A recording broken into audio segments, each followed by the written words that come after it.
It's Larry from 7 Sage Law School Prep with another stick figure exam tip.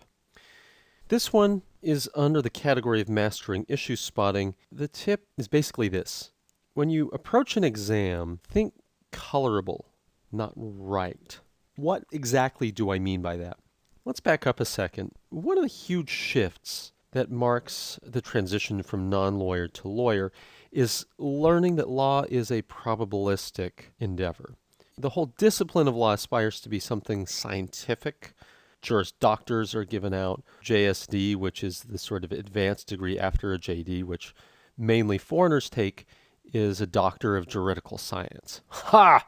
Law is more of an art form. There's right and wrong, but it's a little bit difficult to explain to someone who's not in the law why something is right or wrong. The way in art there can be general consensuses as to whether or not some art is good or bad, but it's not so easy for the outsider to understand that.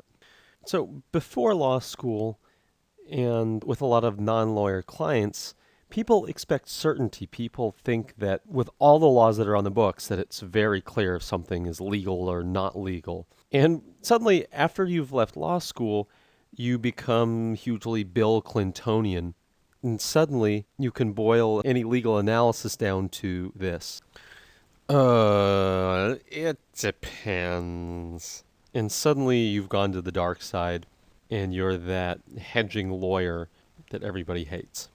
So it's important to make this shift sooner before you start taking exams, because it's on exams that the shift from law as definite and science to law as something a little bit more probabilistic and artistic becomes clear. Don't think to yourself as you look at a fact pattern, does a law apply or not? That's way too binary. The way you really should think about something is, can I make a colorable argument that the law applies? What do I mean by that? Well, let's go back a second. The law is probabilistic. Why? Well, the law is written in things that look like this. There are actual books of law, but they're interpreted by people like this.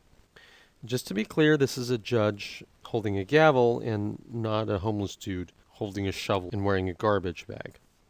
And even if it is a dude in a garbage bag, the key thing about this is this dude or dudette is human.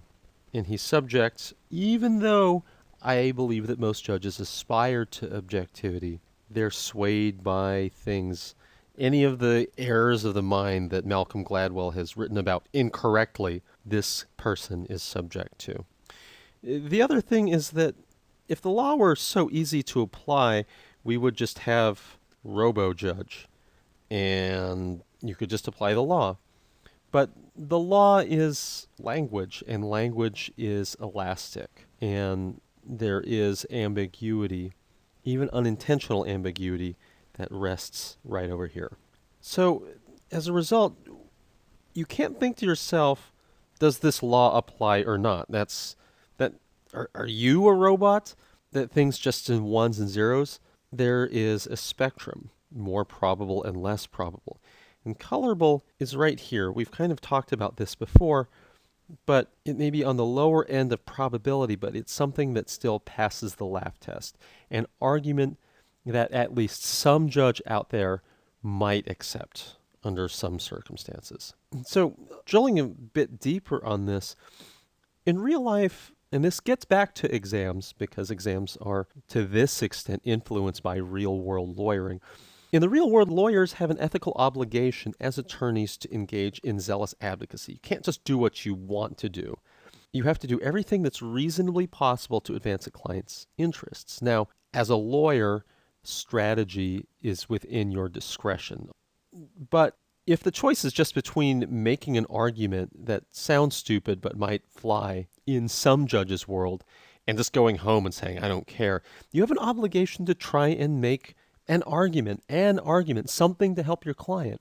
And I think this is what it means to be colorable. Your client's in a bind, things don't look good, and you make the best arguments that you can reasonably and honestly make, and still passes the laugh test. Because if you can't pass the laugh test, then you really do have to call it a day. So for you, what you're on the hunt for are colorable arguments, not just Yes, that fact was a claim. No, that fact was not a claim. So this is why, at least in the system I like to use, when we come to conclusions on IRAC, tend to say in the conclusion, the better view is ... or not, or the likely result is ...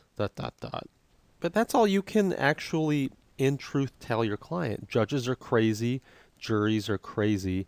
You don't know what might happen.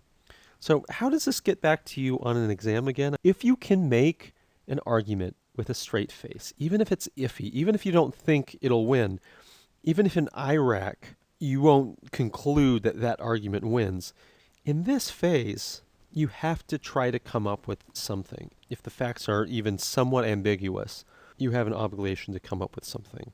And this is not terrible real-world training.